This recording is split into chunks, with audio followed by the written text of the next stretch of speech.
All right, let's get started. Looks like the troops are back. So we're going to dive into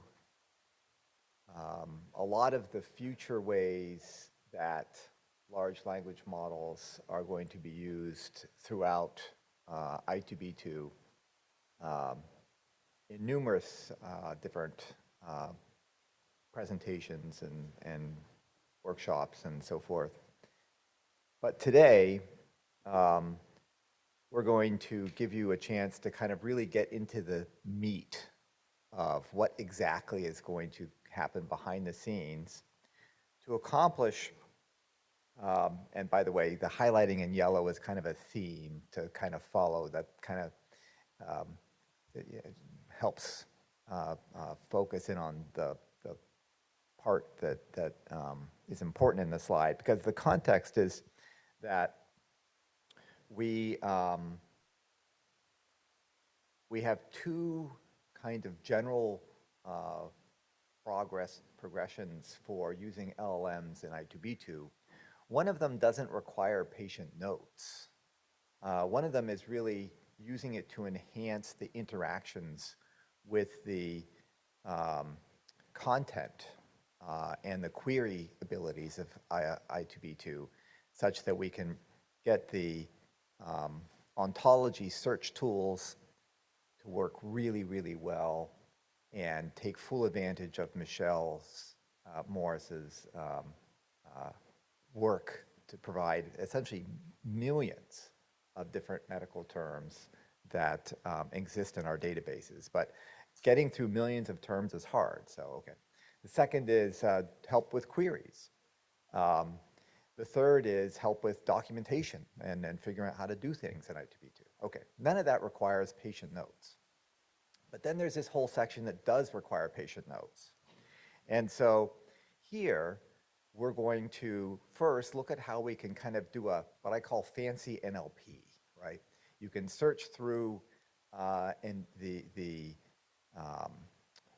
notes that might exist in I2B2 and other data too, but notes using a vector search, and that's kind of the one of the methods. The other one, which is highlighted in yellow, the Retrieval-Augmented Generation on subset of notes, right? So that's how you kind of, we'll look in detail about that. The second one is more kind of a workflow, which is how do we use large language models to create a silver standard for a phenotype. What is that? It's simulated chart review, right? So like Griffin was talking about in his workshop, you really have to validate what the computed phenotypes are doing. You know, we don't want to just do them and cross our fingers. And things can happen differently in different hospitals. Things that can work perfectly well at one hospital might not work very well at another. So we validate the data. And we validate that by reviewing the charts. In I2B2, we even validated by bringing the patients in, by the way, and interviewing them. Some of the psychiatric diseases are really convoluted and very, very difficult to figure out, even from the notes. So we'd actually bring the patients in. Okay, we're not going that far. Not yet, at least. Anyway. But chart review is very, very important to validate that things are working properly and that we're actually getting the precision and recall that we expect to get. Okay, so that's the second use case. So those two highlighted in yellow use cases are what we're going to be focusing in on today, and how is that going to actually happen.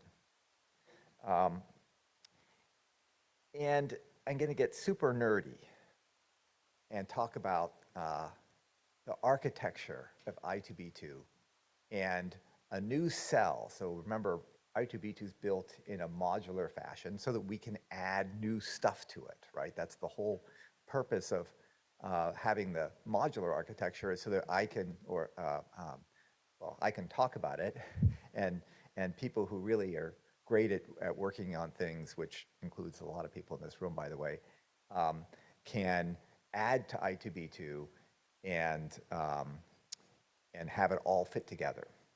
So to do a lot of this work, we're putting together something called the AI cell.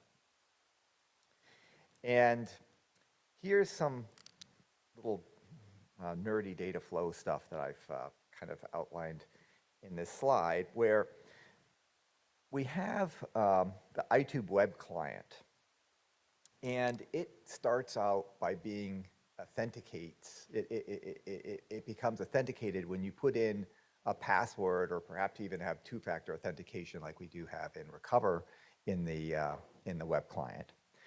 Ultimately, what it's doing is it's going to the project management cell, the PM cell, which manages all of the authentication process and the authorization process as well, by the way. And it gives you back a token. And so every time then that you're going to any other cell in I2B2, it's checking the token to make sure that you are who you say you are, essentially, that you've been authenticated by the PM cell. And so the first thing the AI cell is going to have to do is check the token, right, if you go to it. But then the AI cell is going to be where prompts get processed. So when you do anything in I2B2 that generates a prompt that you want to go to a large language model, it's really going to the AI cell. And the AI cell is deciding how to handle it. And it's going to handle it by calling a number of different services. One is the ontology service, which we showed in some other slides, but Mike Mendez, by the way, did a whole demo on the future of using the ontology service for large language models at AMIA last year. Then there's the query service, which basically is sending a prompt to the AI cell to ask it to form an I2B2 query based on a description you give. And by the way, to do that, an essential part is it has to go to the ontology service to figure out what you're even talking about, right? Because you could say, I want to do something on, a heart attack. And it's like, well, that's not, that doesn't make a valid query. You've got to go to the ontology service, right, to go and figure out what heart attacks are and so forth. And then we've got this explanatory service, which means that you've got an I2B2 query and you want it explained to you.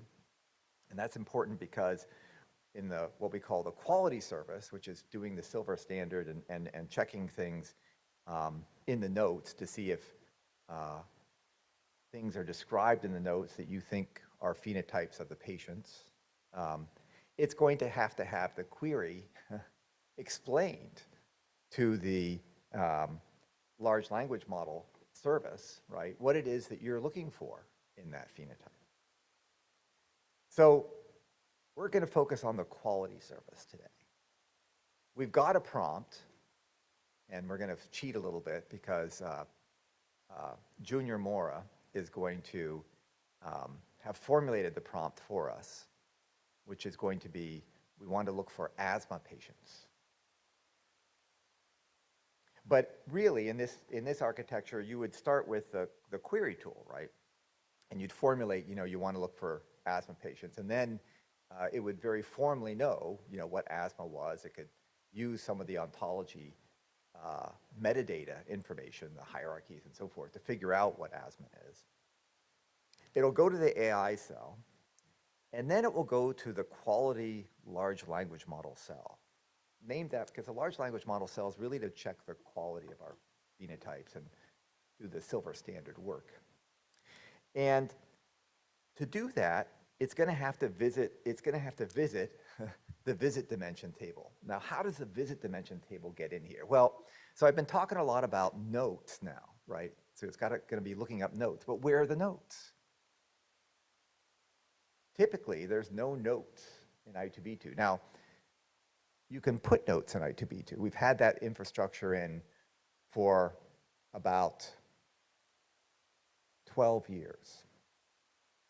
And there's an index in the fact table that will be able to index notes and so forth. But there's another process that we have to worry about, and that is our administrators, right? And so going through at each hospital the process of getting notes authorized, which contain PHI, to get into I2B2 is something we're not going to talk a lot about today, but we're going to say we recognize that that's an issue and that we've got various pathways. One of them is to enable encrypted notes, to really flourish, right, and be part of that visit table. Or you can go and get notes from the EMR web services and contain it in a secure area. So you can think of it as, I want to go to my IRB and I want to convince my IRB that we're going to have a secure process going on in I2B2. We're going to contain, using PHI, in one part of I2B2 on a server that's secure, but all the rest of I2B2 wouldn't necessarily have to be on this like super secure server, right? And that's where the notes would be decrypted, or that's where the web service would act to get notes from your EMR. Now, once you have the notes, then you're going to be able to use them to search by applying a certain amount of magic, which we're going to look to in a bit, called embeddings. So the visit table is a very critical part of what we're going to be working through in the I2B2 workflow scenarios. Because it's interesting, the visit table is a little mysterious. It's not really about patient visits, by the way. It really corresponds kind of to the OMOP visit detail table, and it's about transactions that have come in. And transactions often have the data accompany them, but it can be like a bunch of lab tests, it can be an image for that matter, it can be a note. So we're going to focus on the transactions that are notes that come into the visit table. All those, by the way, are candidates for being embeddings, but we'll talk about that some other time. The note, when it comes into a visit table, can be encrypted. And we're going to represent it as a bin hex today. So the visit table, which Junior is going to pull from in his workshop code, is going to be a CSV table which corresponds to the visit dimension, and the visit blob is going to be a bin hexed version of a note. Bin hex just means you convert each letter into a hexadecimal character. It's kind of like, you know, you can, it's like a really, really bad encryption if you want to think of it that way. The technical detail is that it's actually good to work with notes in large language models in a bin hex form, because all the weird characters like page breaks and stuff can really interfere with the way it chunks the data. So having it actually bin hexed makes it much more even in terms of chunking it. But here I just want to give also the flavor of, you know, this could be an encrypted note. In this case, really bad encryption. And then everything's going to move into this quality large language model cell. So what Junior's really going to be showing you is the inner workings of how the quality large language model cell is going about searching through the notes for asthma in this case. It's that simple, but it's also that complicated. So this is the GitHub that the code exists in. Obviously, it'd be great for people to go there, put it in one of your VS Code directories, and you can work on it directly. The other thing you need to do is access a large language model. We suggest Ollama. Ollama can be downloaded to your laptops and run. And we use, I think, Quinn 2 as the model. So that's, it's all local. So in fact, I mean, this is a totally private process if you want to think of it that way, because it's all working right on your laptop.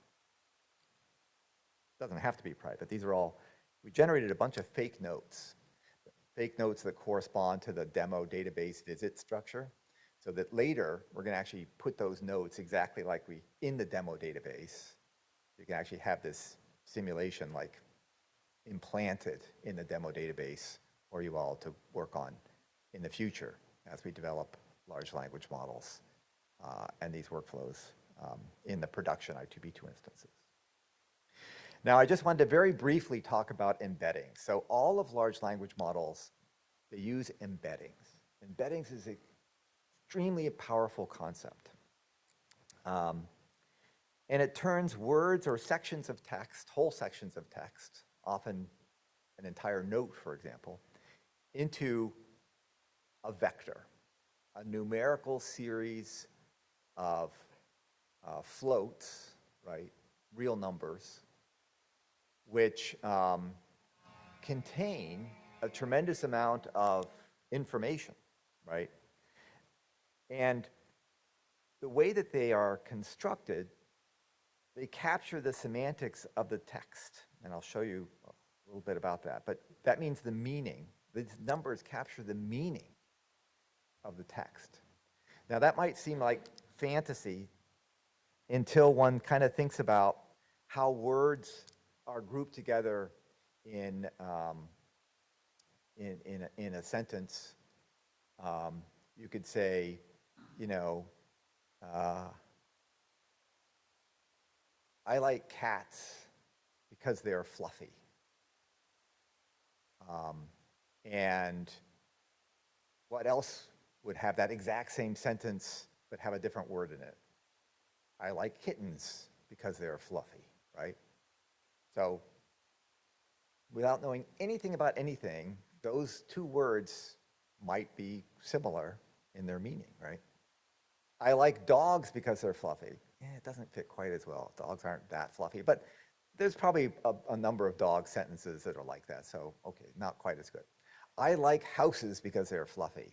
Nope, no, right?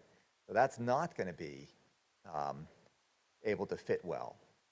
So a computer can read through trillions of sentences, trillions of them, and make these, you know, these words are similar. It doesn't know anything about the meaning of the words, right? But it knows that they're kind of similar. And it can make these vector representations of them.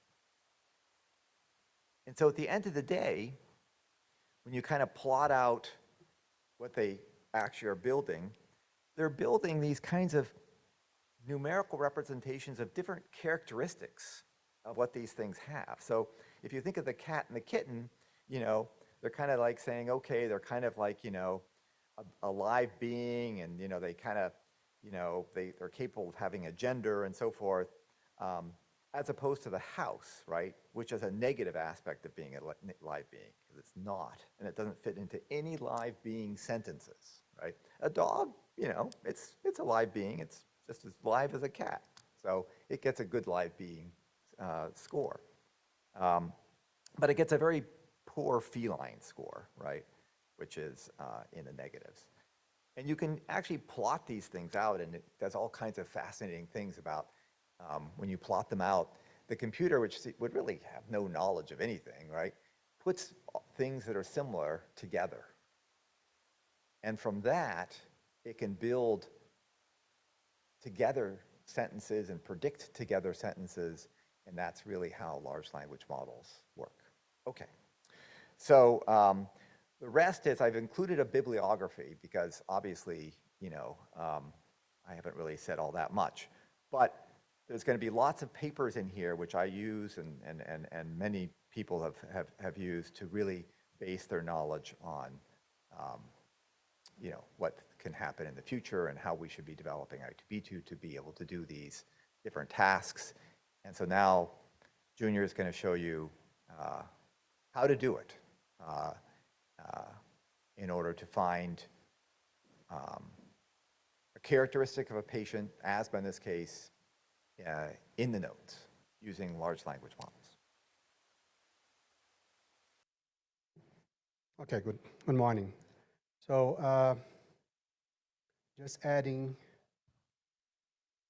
so we send the repo, right? So this is the GitHub repo with all the code that we are using today.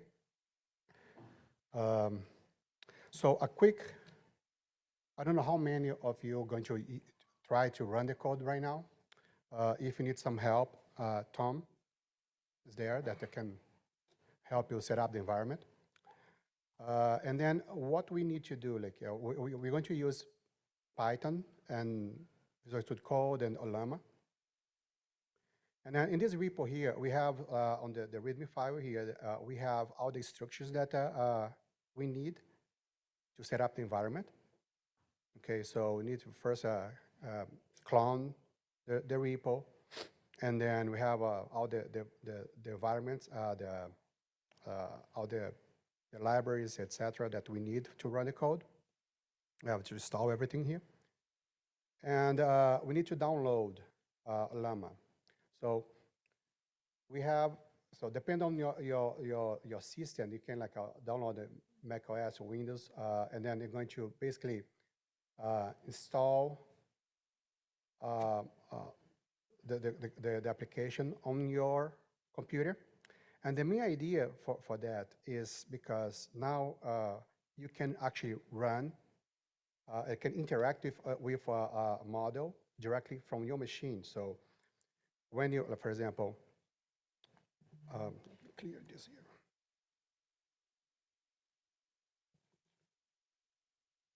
So for example, this is all the models that I have on my computer here, right? And then basically, if I want to use any of them, if I want to use like a Llama, let's see, run Llama 3, for example, we're going to use Quen, but so basically, we have on your computer the model running. So let's see if it does what is I2B2. So it's running there. So since we download Llama and then we have on our computer, we are able to interact directly on the model using our computer. And then the workshop, what we are going to do is actually using code, using Python to directly interact with the model that we have, right? So we have some instructions how to set up the environment here. And then we have 3 notebooks that we're going to work with, right? The first one is basically like how we are going to, how we can, using a prompt, we can invoke the model, and then we can make queries directly to the model that we have on our computer, right? And then we're going to use also dynamic prompts, and this is first step. We are going to use a clinical note, and then we're going to like summarize one clinical note using that. And then the notebook 2, so we're going to go a little bit deeper, and we are going to use FAS. It's kind of vector store. It's not the vector store, it's a library, but it works like, where we're going to start to understand like how we can build a RAG pipeline and RAG interaction with our models. And the last one is we're going to use instead like a FAS that is in memory. We're going to use like a more persistent storage that is ChromaDB. Okay, so let me switch here to, okay. So this is the first notebook. And then what we're going to do here, we're going to, as I was mentioning, we have a prompt. So this is the prompt that we interact with the model. It's like a ChatGPT, it's the same thing. So it's a chat model. So you can type in, and then we're going to have some response from the model, from the LLM. In this case, what we can do, we have as a prompt, we have 2 different messages that we can pass to the model. So we have the system message, and then also have the human message. Why is different? Because The difference is the system message is the message that the model sends to itself, or some instructions that you want to send to the model, or set up the role, which kind of role that you want, like if you want to act as a software engineer and then review this code, or you act as a, I don't know, medical provider and summarize this kind of note. So this is define the role, and then you also can send some instructions, some context, why you're going to use this prompt, right? And the second one is actually what you want, is your query. In our example here, the first thing that we need to do is instantiate the model. Like we're going to use LangChain and then Ollama, as I mentioned. And then the model that we are going to use is Qwen2. I already have here on my computer. So basically what we are doing here, we are going to invoke LangChain, and then we're going to instantiate the model as the Qwen2. Can be anything. The good thing of using like a LangChain, for example, if you want to use like a llama tree directly here, just changing the model name, and then that'd be using that model instead, Qwen2, right? And then, so this system message and the human message, this is how it works. You have your message, and you have the system and human. Your system message, you're just basically saying, okay, you are a knowledgeable medical provider, provide a clear, evidence-based explanation about a medical condition. And the human message would be, okay, what is asthma? And what are its common symptoms and treatments? This is what you're going to do here. And then as soon as we define the message, we are going to invoke the model. This is model that we just like set up here, the Qwen2, right? So, and then send the message.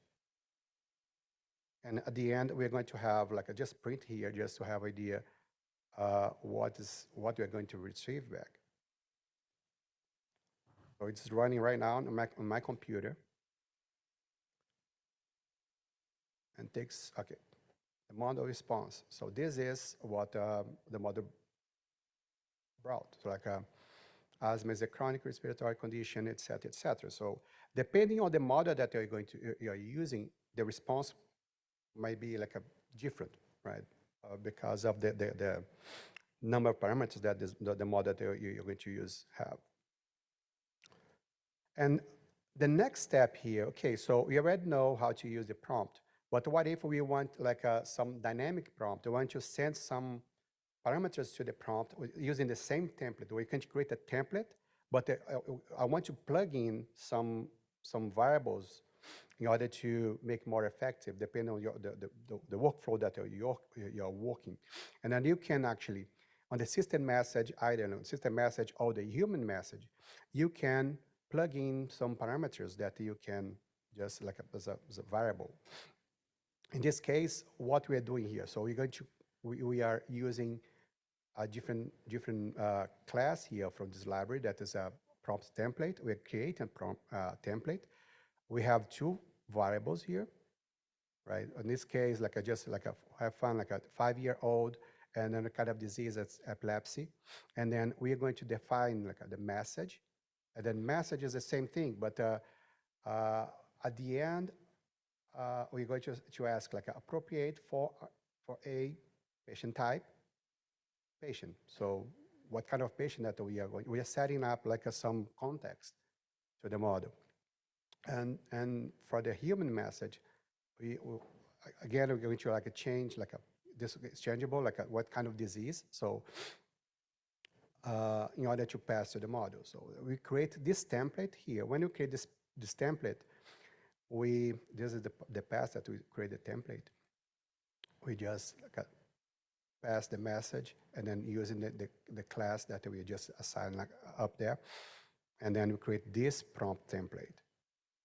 And then we're going to fill the prompt with the template that we have, and then we are passing the parameters, right? So the patient type and disease that we defined here. And then I'm going to run this. Okay.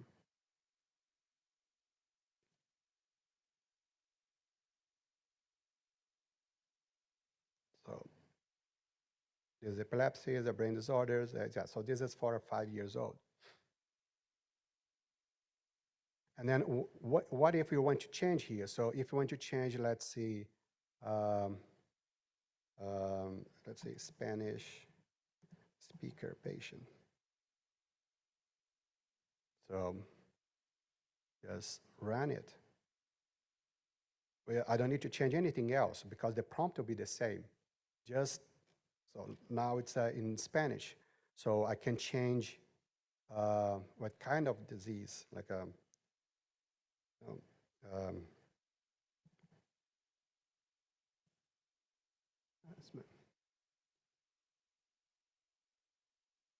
and run again. And the same thing. So I can this can be used in several different use cases where you can use the template and then you can have some different parameters that you pass to the prompt, right? And then, okay, so moving on, we are going to create a prompt template where we are going to pass a note, right? And then we are going to get this note actually from the I2B2 visit table that is encoded in BingHex. That will be the next step, but we're going to create this prompt template where you're going to use it. Is the same thing, like the system is a system messages. You are advanced medical documentation assistant, and your task is to extract clinical details from unstructured notes and etc. And then we want to have the LLM to read the note, the complete note, and summarize and extract some information. So patient demographics, chief complaints, current medications, if the patient have asthma or not, and that's it. So we create the prompt template here, and it's ready to use. And the next step, let's get the message. So on your repo, we have this file here. It mimics a table, like the visit table, as Sean was showing. So it's the same database, the demo database with the 113 patients, asthma patients, and then we just generate the notes. So it is encoded, right? And see. Okay, so let's read. Just reading the note. So just basically reading the note. We have the note here, the table here. Sorry. And now the next step, this is just like a cell where we are going to. The big thing is here. So we are selecting a specific note, and then we are decoding from BingX to a text, right? That we are going to use. So this is all the patients that we have, all the 113 patients that we have on that table. And we created like one text note for each visit. So one patient can have like tens of notes. So this is just to show you like the different notes for the same patient. And then this is how the note looks like. So we generated this based on the ICD codes and then the visit, and then we generate like a visit, a summary, like a note, a clinical note, as if the patient was seen in a clinic, right? So this is the kind of the text that we are looking at. So we're going to search. So in that case, so what we are doing here, we are going to get, for example, on my example, the next example here, we're going to get one patient and one note, one encounter. And then we are going to decode, right? Decode the note. And then we're going to, the next step is get this note the decoded note, and then pass as note in our prompt template that, remember that up there, we define that, okay, analyze the following clinical note, and then this is the patient note that you are going to pass, right? So, and then down here, what we are doing, okay, we are using the table, we are getting the table, we are getting the patient that we want, the exact encounter that we want, that because we know that we have a clinical note there. We are decoding to text, and then we're getting this decoding, and then plugging in the prompt, and then we are going to invoke the prompt, invoke the model with the prompt that is filled. So this is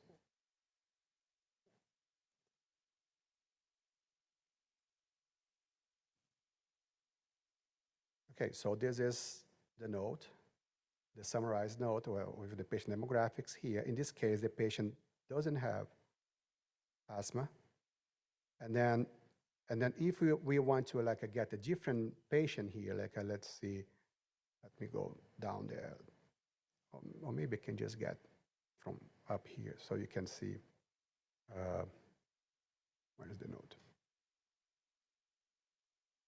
So one patient, let me get, this has, yeah, I think this has asthma.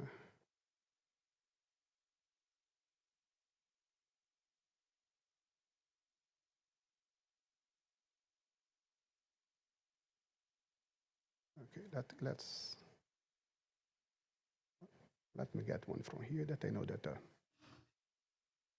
okay, 7.7. And this note here that I want. So stat 002, let's get 7.7. And this specific visit. And then using the same template, and then everything is the same. So I just changed the patient, right? So it's now it's like it's using the prompt, and then in this case, the patient has asthma, and then it's just reading the note, the complete note, and then summarizing the way that we want. So we can change the prompt as we wish.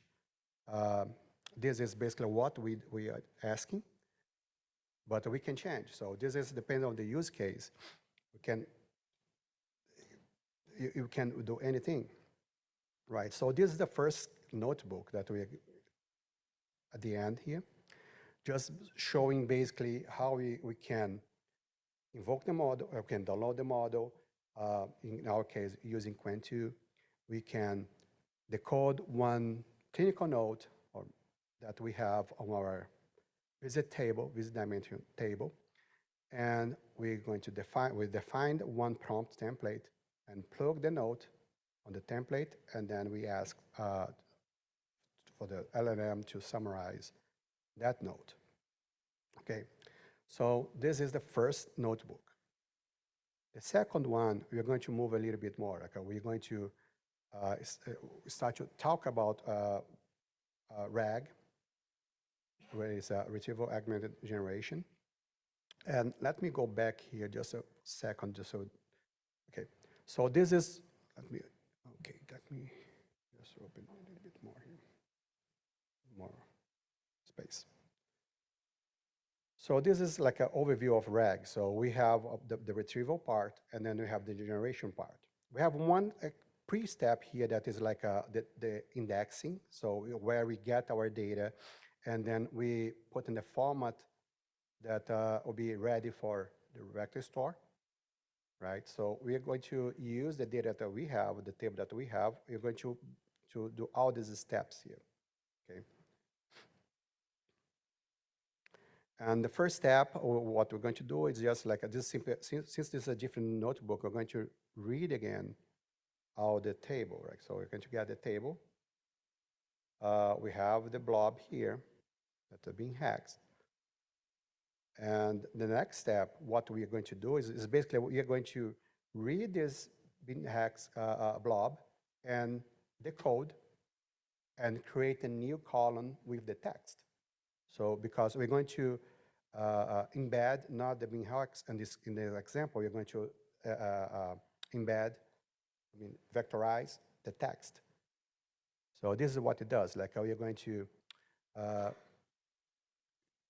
read the visit blob and apply this function here. With this function, what it does, basically read, or we have to replace the 0x just because it's the prefix for the hexadecimal code.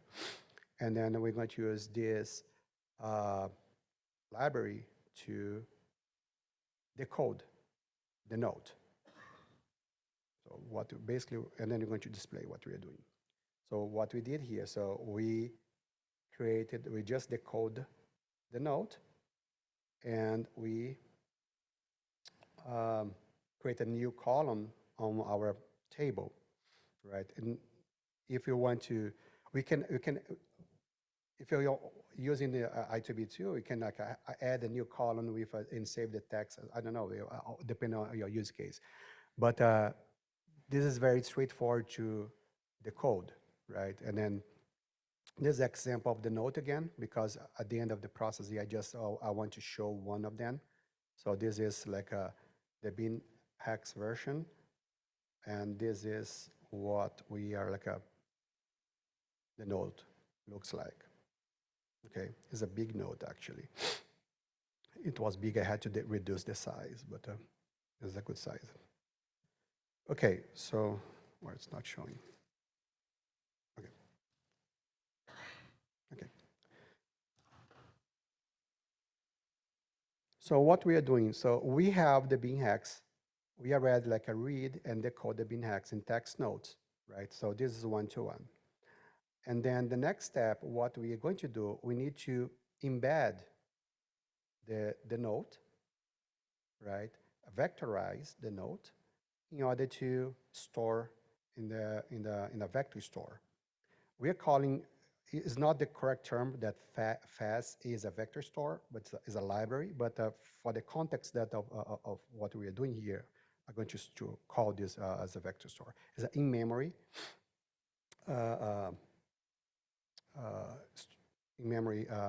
vector store. So we're going to do this. We're going to pick one of the embeddings. We have several different embedding models, and then you're going to use to vectorize the nodes. So this is the next step.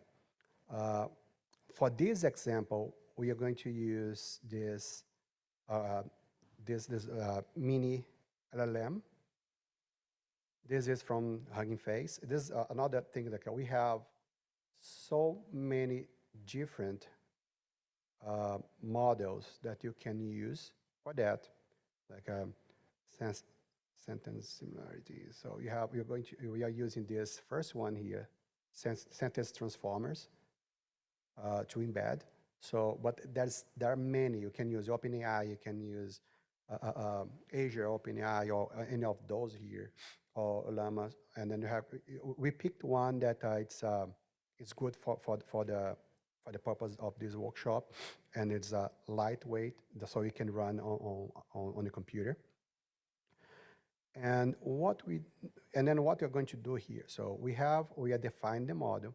So we pick the model that we want to use. This is the way that we invoked and we initiated that using this LangChain Hugging Face, and then we import in this class here. And then this class, we're basically passing what model that we want from Hugging Face. And okay, we define the model that we're going to use. The next step, we're going to prepare the documents, prepare what we want to embed. What we are doing, we're not like, depending on the use case, you don't need to include the metadata. In our case, we are going to include just to show how it works. So we're going to read all the text notes and put in the document variable, and also the metadata. We are going to store from the table. We're going to store like the patient name, encounter name, and start date. And I'm going to save both of them. And we on this step, we just getting extracting from the table and put in the variable. We're viewing this array here. This, and then what you're going to do, you're going to create our vector store using fast, and then you're going to pass as a parameter our documents, which embedding model that we want to use, and the metadata. Okay, so this is step. This is what we're going to do in this step. So it's created. Okay, so I want to show this cell here is basically just to help to visualize what it did. So we are going to from the vector store, right, that we just created. We're going to print the first record, right? So it generates one document ID. So this fast generates for you, and the metadata the way that it was stored, right? And the document text, and the vector. Right, so this is just the first 100 vectors, just to have idea how it's stored. So what it did, it used the embedding model, the mini LLM that we used, read the text, and then using the embedding model, it's vectorized and then saved in this vector store. Let me see if I can. Okay, this is the vector store here.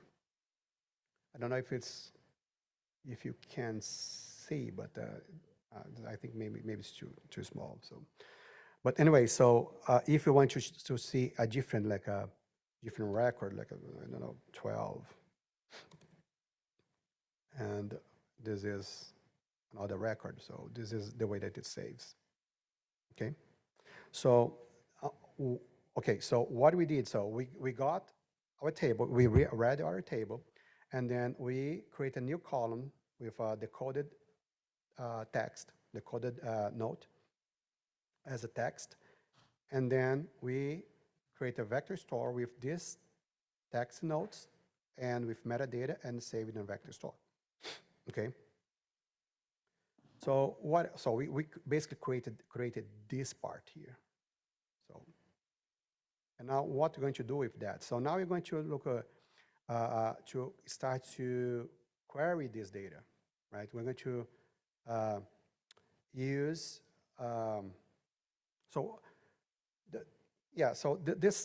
this part we're going to do, basically we are going to create a query and then we're not using the LLM for now. Like what we're going to do is focus on our retrieval part, which is in our data, right? So we're not invoking the LLM, it's just doing search in our own data that we just vectorized. Okay, so in order to do that, so what we need to do, we have a query. We need to embed the query in this case, we need to do this manually to put the query in the same embedding, the same way that we did for the same embedding that we did for the data, and then use some functions on the fast function that we do like the similarity search. Okay. So in this case, okay, we have the query who has asthma and is taking fluticasone and albuterol. Okay. And then we are going to call the same thing. So the same way, we are going to call the model, invoke the model, and then embed the query. This is a class that we have there. And then pass the query that we want. And our query will be vectorized. So this is the way that it looks, like the same structure so that we have for the data. Right, we need to use the same embedding model that we're going to use, or that we use for the data. Okay, so moving on. Now let's do a search. We are going to use the vector store that we have all our data. We're going to call this class here similarity search with score. We're going to pass our query, our embedded query, right? So and then we are going to get the top 10 results.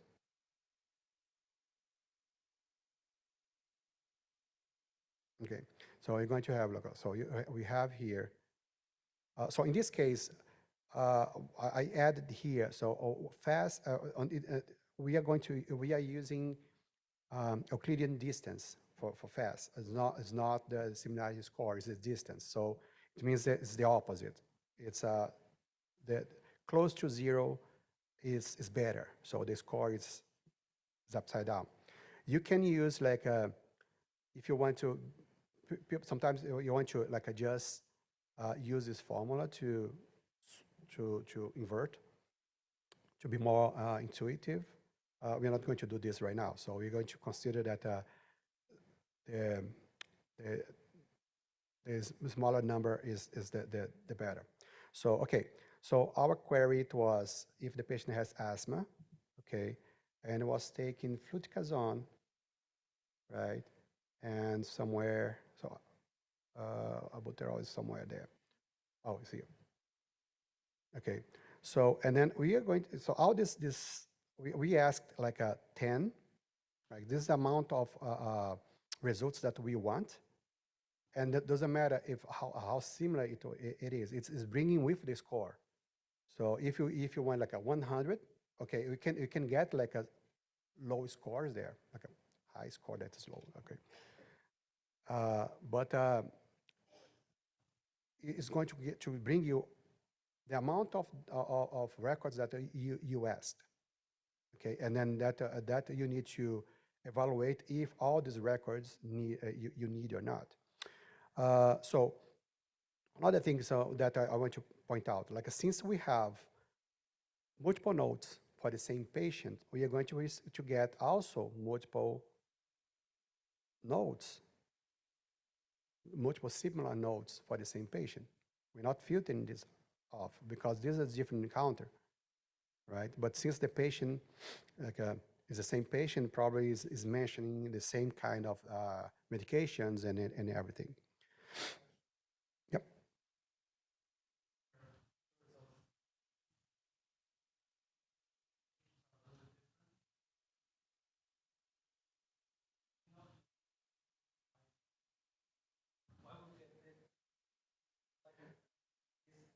When did you download your repo? When did you clone? When did you clone? Did you clone before, okay, today? Okay, so I did some changes. Sorry. I did some improvements during the last weekend.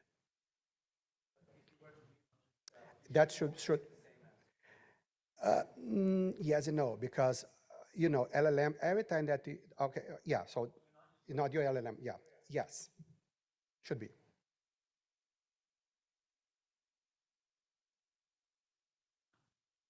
Okay, let's move on here. Okay, so I got like a 10 results. Okay, and then the next step, we want to define like, okay, so let's assume, that because you need to understand your data, right? So you need to review the data, and then you need to get with kind of like a score that beyond that, I don't want. So you don't want to use because it's not that relevant anymore. So you can set up the threshold, right? In this case, we're going to set up the threshold of 0.575, okay? And then this is a manual filter. So we have like a, basically reading all the results, and then you compare the distance, and then just keeping the ones that are below or equal the threshold that we set. Okay, this is to reduce the noise before sending to LLM. So there can be any number here that you are comfortable with after you review your data, and then you are like comfortable to make a cutoff. Okay, So, but again, like it used the threshold. You need to manually filter off based on your threshold via code. Okay, so you have all those here.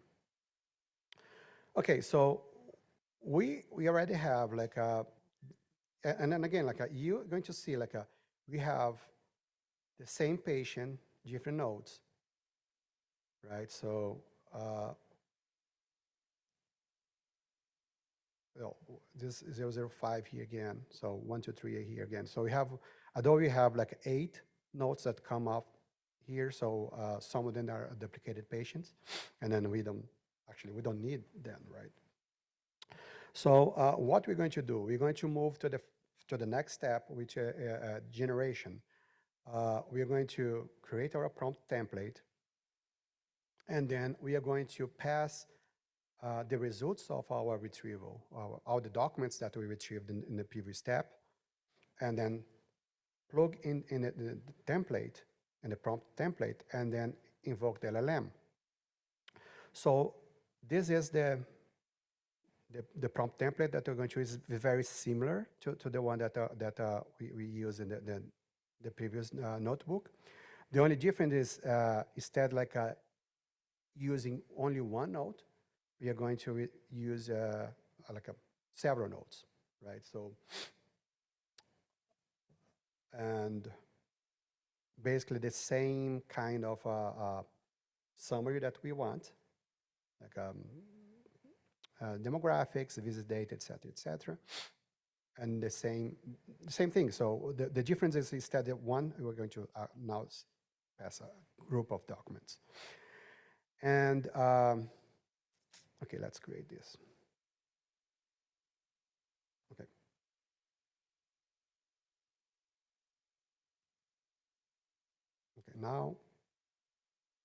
Okay, now we're going to actually plug everything together, put everything together.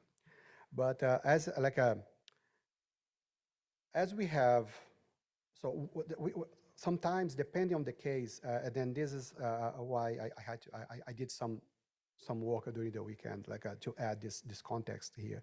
Sometimes, even though you retrieve the content, your documents from your RAG, sometimes you need to pause, do some pre-processing before invoking the LLM, just to reduce the noise, right? This is what we're going to do here. So we are going to read the results, right? And then what you're going to do, what we're doing here, we are going to consider only one node per patient, and then you're going to consider only the best score, which is the most similar, right? So in that way, we're going to reduce the amount of nodes that we have before passing to the model, right? And the next step here, so this is what it does. So this is this segment here, the snippet here, basically does that. Read all the results that we got, all the 8 that we got last time.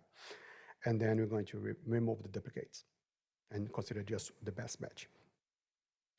The next step, we're going to just merge all of them, because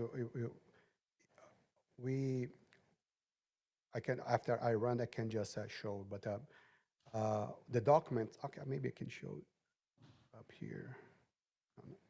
I have to run first. Oh, okay. So this is the result that we got from the retrieval, right? So we have all the documents here, right? So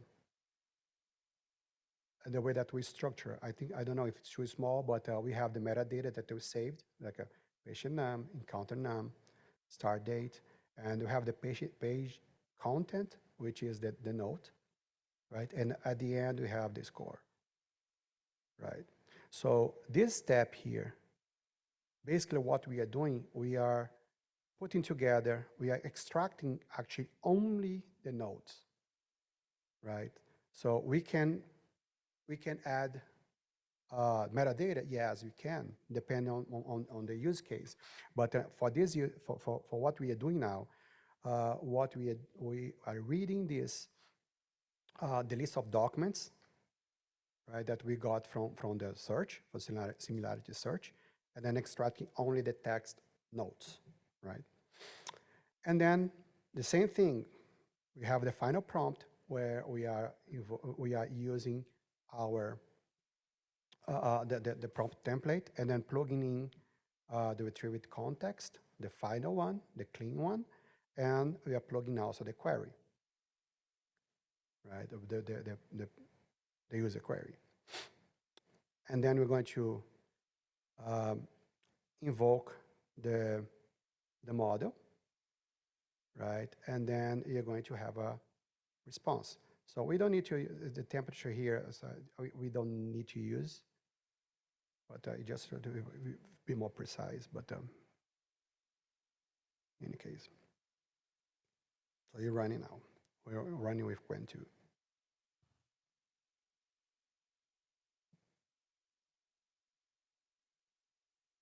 Okay, so from those 8 patients, we just found 3 that are not duplicated, and then all has asthma, as expected, and then current medication, albuterol, fluticasone, and everything. So we have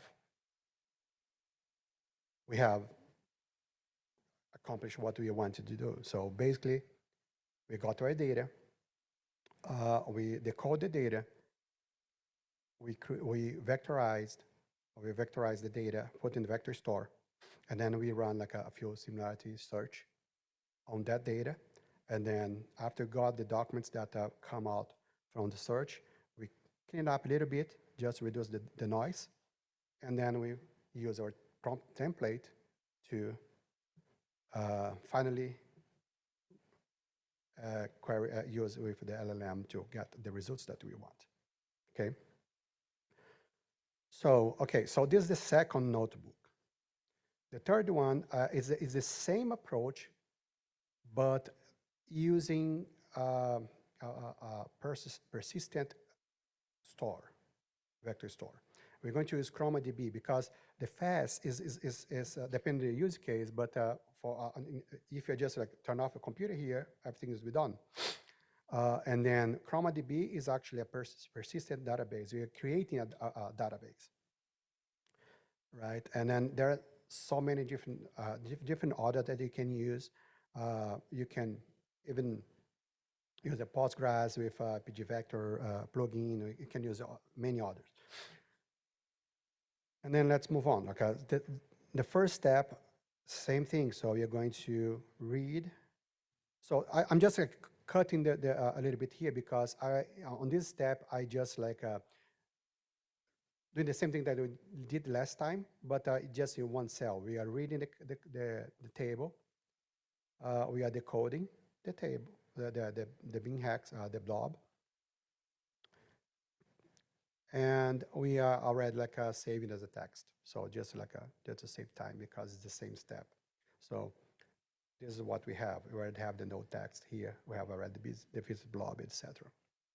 So we already have the data ready. Okay. So and the same thing. So we are doing exactly the same thing. The difference is coming now. Since we are using ChromaDB, we need to pass like where we're going to store the database, right? We're going to use the same embedding model that we used in the last time. We're going to use the same document. So basically, what changed from the last part is just the vector store that we're going to use. Like instead, like the fast is going to use Chroma, but everything else is very similar, right? And then when I run this here,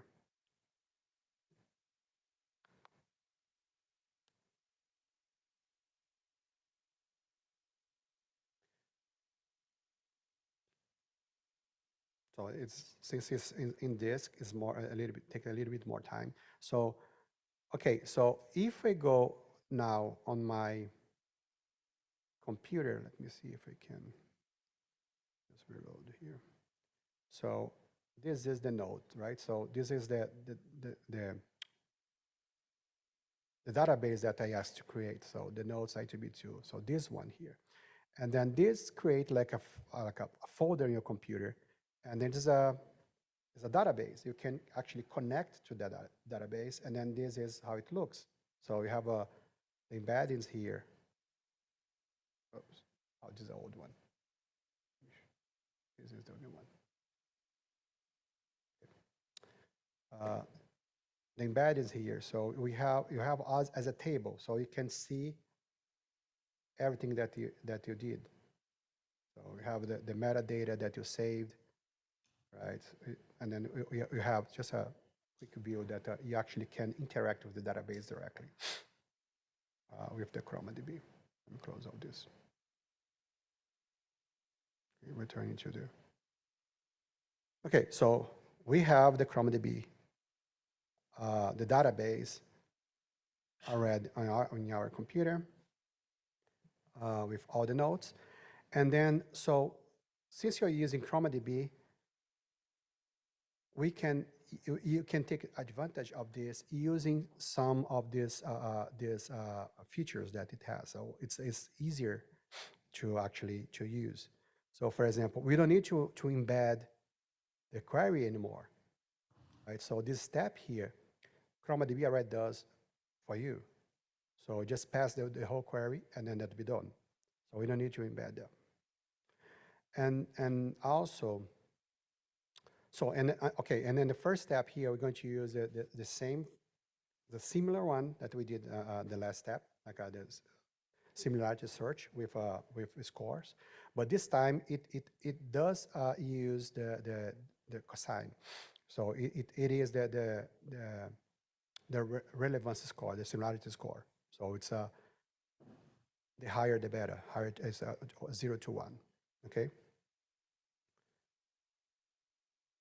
Okay, and then the same thing. So we are passing the query, and then we are like just assign how many that we want. Okay, so that was fast. Okay, just printing out like what we are getting. So we have the results. So we are again like the same thing. We asked for 10, it's coming 10, right? And all then like somehow have like asthma, right? And the doctor and the medications that we asked, like somewhere there. Okay, so we got 10 results with the scores. And then again, we get the duplicates as well. So we have a 1, 2, 3 here, and we have a 1, 2, 3 up there. Again, right? We still have some duplicates. Okay. And so last time, what we did, we just like we used this one, and then we wrote a code to filter the threshold, the score that we didn't want. On ChromaDB, we actually have a different way that we can do that. You can do the similarity score threshold, and then you already pass directly to there. So you can pass 2 parameters. You're going to pass like how many you want to return back, and the score threshold that we want, right? So we don't need to do any extra filter. It's going to do for you. Okay, so it retrieved like 3 documents based on the threshold that I set. Okay. And there's another, okay, so there's another search that we can do using ChromaDB, which is the MMR, right? It tries to prevent like the duplication. Like you have a few extra parameters. So you can pass the query. You can say how many results that you want back. we have, I explained this the last. And then you have the lambda mode. It's basically like if you can set here, it goes to 0, it's more diverse, right? It means more redundancy. And if you go up, it's more similar, right? So if you put in the middle there, it's a balance. So you can, sometimes you reduce a lot the duplication, but you still have some good results. And the fetch here is the amount of size, the sample that you want. So what it does is going to query your vector store and get the top 500 similar, right, in our case here. And then based on what we define here, you're going to try to balance more like in the middle, not to like reduce the redundancy, but also be relevant. Okay, so let's do this. Okay, so you see that now you get like different results. Okay, 005 here, 105, 88, 112. So we don't have returned 5, but n of them are duplicated. It's always that way? No, it's not, because since we have multiple nodes from the same patient, two nodes can be very, very similar, right? Because it's not, we might still need to clean up a little bit more, as we did last time. Okay, we're not going to do this right now because we already know how to do on the notebook 2, and the results here is good enough to move on. Okay, so same thing, same prompt template. So we have the same thing here. And the last step is like invoking the model and putting everything together, right? So we are using Grant2, we are joining all the results, right? And then just getting actually the text and skipping everything else. And we are going to use the prompt template, and then we're going to plug in the documents that we got from the similarity search, and pass the query as well. And lastly, we are going to use Grant2. We're going to invoke the model and pass the whole message that has a prompt template, that has the retrieved documents, and that has the query that we want. Okay.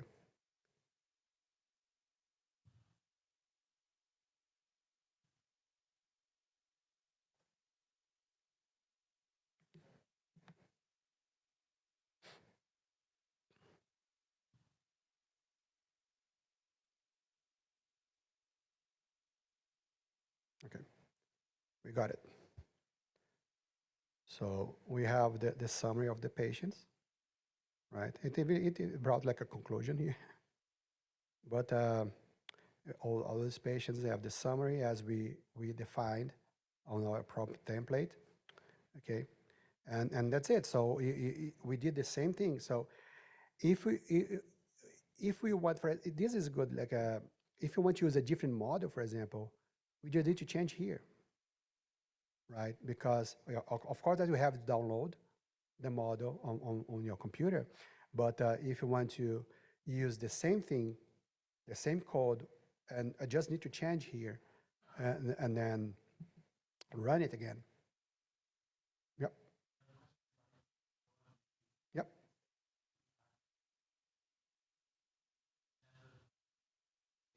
Mm-hmm.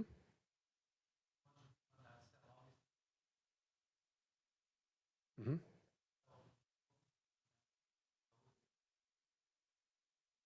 To load existing. Yeah, no, yeah, is the same. Yeah. Okay, so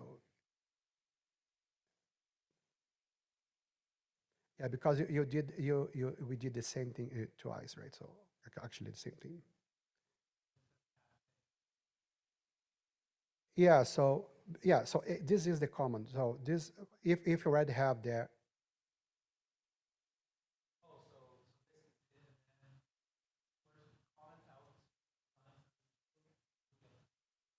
yep. Okay, so this is the end of the third notebook. So this is just to wrap up, like there's so many different ways that we can use RAG, and then we can use our own data and then embed and then prepare the data in a way that we can extend the LLM in order to use the LLM, the models and everything using our own data, right? This is just one brief overview. LangChain, you can actually, is good for like a, when you have like a multiple steps, agentic workflows, when you can like plug in not only the RAG part, but also you can like do a web search or whatever you want in chain, and you can create agentic workflows.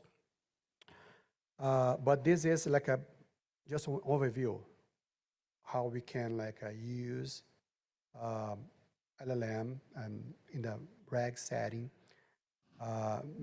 with I2B2 data, with nodes, text nodes data, right? And then this is not just the beginning. So this is just a little bit of taste of what we can do. Okay. Questions?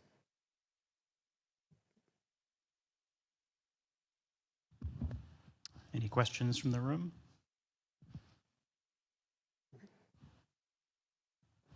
I have a very quick question that you said Q12 switch 44 4.4G is the default version. It's about 7 billions. So do you have a specific reason to download this version to be your LLM model? No, it's just the main reason is just because I want to run on my computer right now. I could use like a Llama 4 or Q3, but it will take more time just to show how it works. It's just because it's a lightweight. It's not specific reason. Okay. Any other questions from the room? We've got a couple from remote participants. No? All right, so one question here is asking the speakers using PyCharm on Mac OS, but it was suggested for us to use VS Code. These should work essentially the same way, yes? It works the same way. It's just because it's a personal choice. But because the PyCharm, it's when you use Jupyter notebooks, you must have the commercial version. It's not the community. You have to have the paid version, just that. And the Visual Studio Code is free, but it works exactly the same way. Okay, thanks. And we got one more question. Do you have examples to extract specific features from a set of notes per patient? For example, date of diagnosis, time from diagnosis, or specific metrics or scores, like motor scores from each visit? I don't have specific on right now, but it's the prompt template that you can change. So if you have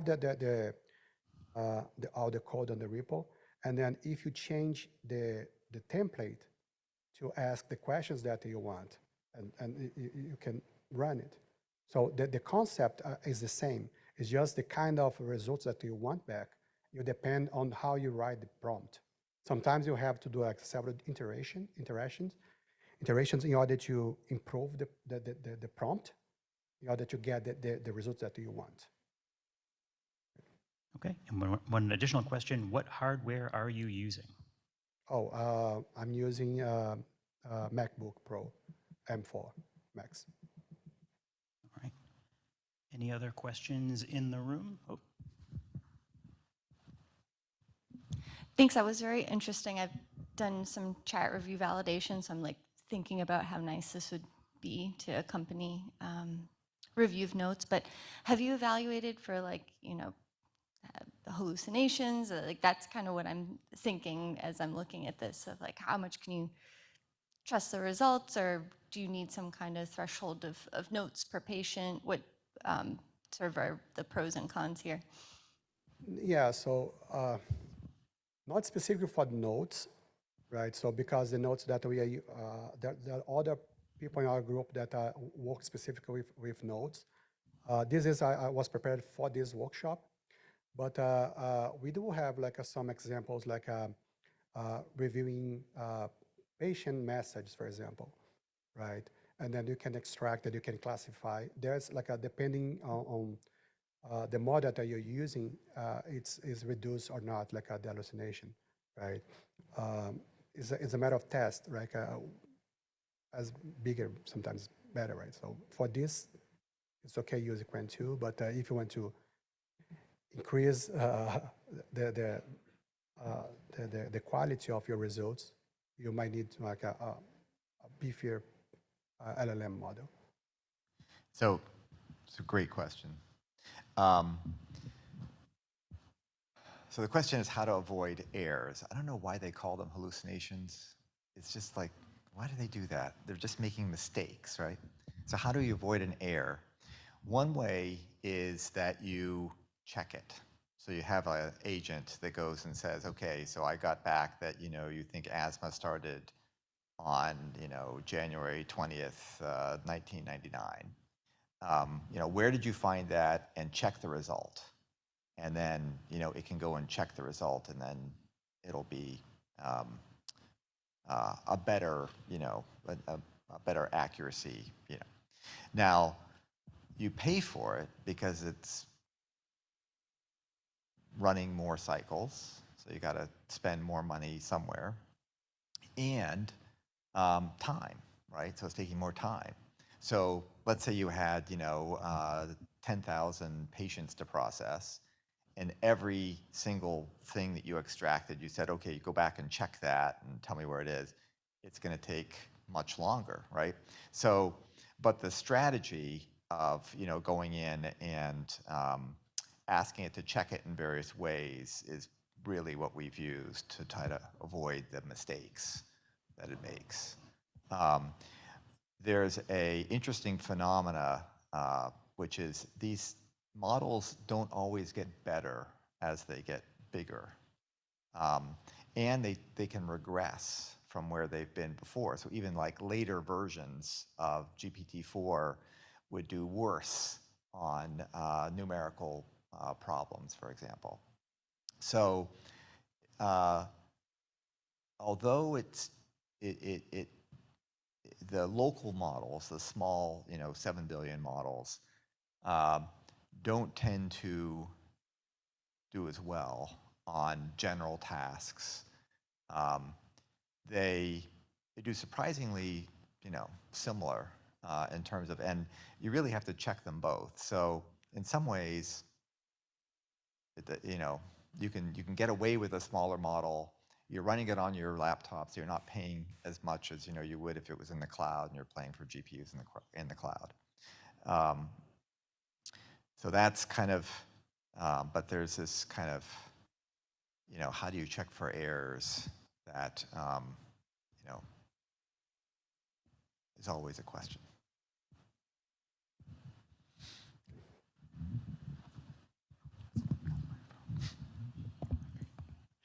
All right, we have another question? Okay.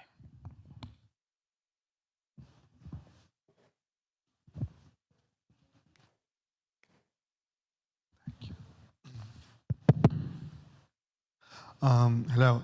So a lot of my work as a research fellow in a neuroinfectious disease lab is going into Epic, do manual chart review. And I realized that, we could use LLMs to help me in the process, getting information from unstructured patient notes. My specific question is that sometimes in the notes, the information keeps on changing. For example, an outside hospital would say the patient came in on a Saturday. By the time they're at MGH, the history kind of keeps on changing. So is there a way, for example, if I have to build a timeline, that this is when the patient presented with the symptom, this is when he was in the ED, this is when he was admitted at MGH, having conflicting information, would there be a way to still use RAG and get an accurate timeline, for example? Yeah, you can. You can. So there are different ways that you can do that. You can let me recall that we did some cleanup, getting the best score. But also, what we can do, we can use the metadata as well, because every time you're talking about epic, and then every time that the node changes, it's also change the timestamp, right? So you can save the timestamp. You can get the most recent one, for example. You can, yeah, depends on the use case, but you can clean up. You can get all the results. You can, if you're using a beefier machine, so you can set 10 results, you can 500 results, and then you can use some filtering you pre-process before using the LLM to summarize or get the phenotypes that you want. Thank you. All right, thanks. Any other questions in the room? Okay. All right. Any final words, or should we transition into our networking lunch a bit early? I move to transition. All right, thank you very much.